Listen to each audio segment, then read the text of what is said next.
कहानी सच्चाई का बीज। भारत के एक छोटे से गांव सरवानीपुर में एक ईमानदार किसान रहता था, रामदयाल। उसका घर मिट्टी का था, छप्पर का छत था और खेत बहुत छोटा सा। पैसे कम थे, लेकिन दिल बहुत बड़ा। गांव में चाहे किसी की गाय खो जाए, झगड़ा हो जाए या किसी के घर में राशन खत्म, सबसे पहले रामदयाल मदद के लिए पहुंच जाता। वो हमेशा कहा करता था, इंसान गरीब पैसों से नहीं होता, सोच से होता है। उसका एक बेटा था, मोहन, जो 8वीं कक्षा में पढ़ता था। रामदयाल सपने देखता था कि एक दिन उसका बेटा पढ़ लिख कर बड़ा आदमी बने, लेकिन हालात आसान नहीं थे। खेती से मुश्किल से गुजारा चलता था। गांव के पास ही एक बड़ा जमींदार रहता था, तिलकराम। पैसों का घमंड और ताकत का नशा उसके सिर पर हमेशा चढ़ा रहता। गांव वाले उससे डरते थे, लेकिन रामदयाल कभी गलत बात पर सहमत नहीं होता, और यही बात तिलकराम को चुभती रहती। तूफान और मुसीबत।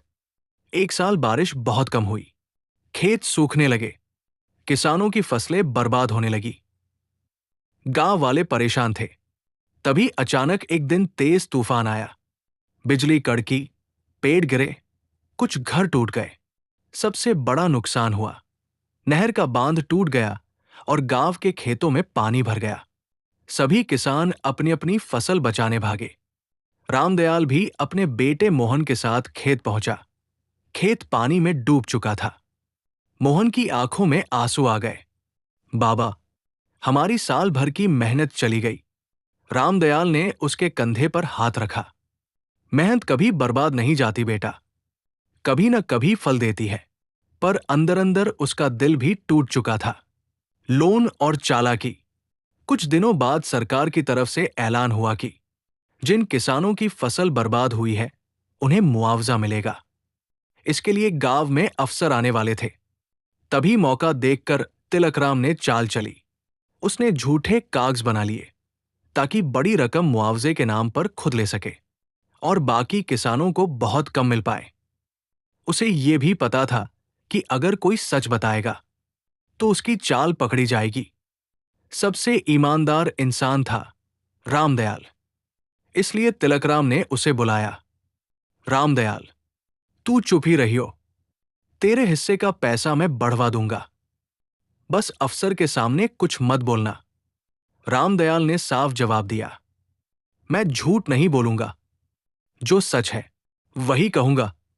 तिलकराम का चेहरा सख्त हो गया। फिर याद रख, इस गांव में जीना मुश्किल कर दूंगा। रात का हमला। एक रात जब सब सो रहे थे, खेतों में कुछ परछाई सी हिली। मोहन ने आवाज सुनी और जाग गया। वो चुपके से बाहर निकला। 2 आदमी खेत की मेड़ काट रहे थे। अगर पानी बह गया तो रामदयाल का खेत बिल्कुल बर्बाद हो जाता। मोहन चिल्लाने ही वाला था कि एक आदमी बोला, जल्दी करो, तिलकराम ने हुक्म दिया है। मोहन वापस भागा। बाबा, कोई हमारा खेत बिगाड़ रहा है। रामदयाल बिना सोचे बाहर दौड़ा। उसने उन आदमियों को रोक लिया और बोला, किसान का खेत काटना उसकी रोटी छीनने जैसा है। कुछ देर धक्का मुक्की हुई, पर रामदयाल ने डटकर सामना किया। आदमी भाग गए, लेकिन जाते जाते धमकी देकर गए। अगले दिन गांव में अफवाह फैल गई। रामदयाल ने खेत खुद खराब किया ताकि ज्यादा पैसा मिले। लोग उल्टा उसी पर शक करने लगे। सच का इम्तिहान। सरकारी अफसर आए। तिलकराम ने अपनी तरफ से बड़े बड़े झूठ बोले। साहब, हमारी 100 बीघा फसल गई है। जब रामदयाल की बारी आई, अफसर ने पूछा, तुम्हारा नुकसान कितना हुआ?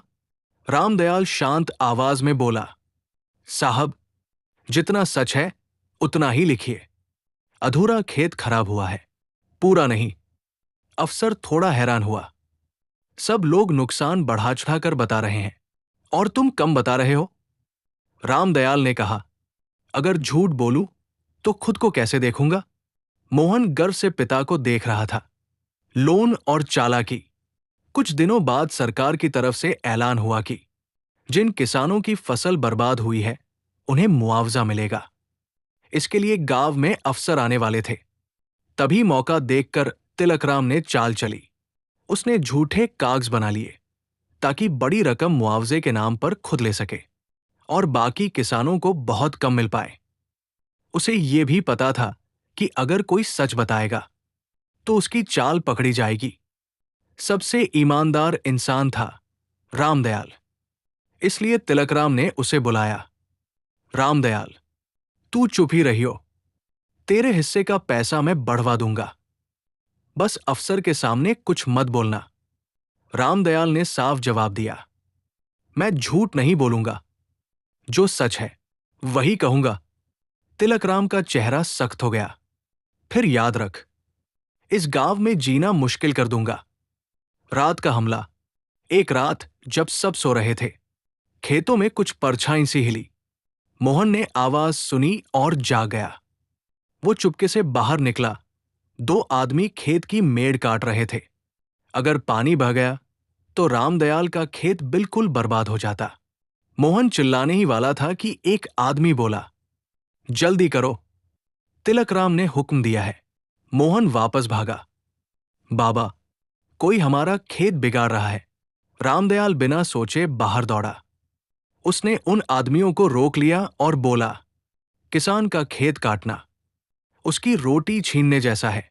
कुछ देर धक्का मुक्की हुई, पर रामदयाल ने डटकर सामना किया। आदमी भाग गए, लेकिन जाते जाते धमकी देकर गए।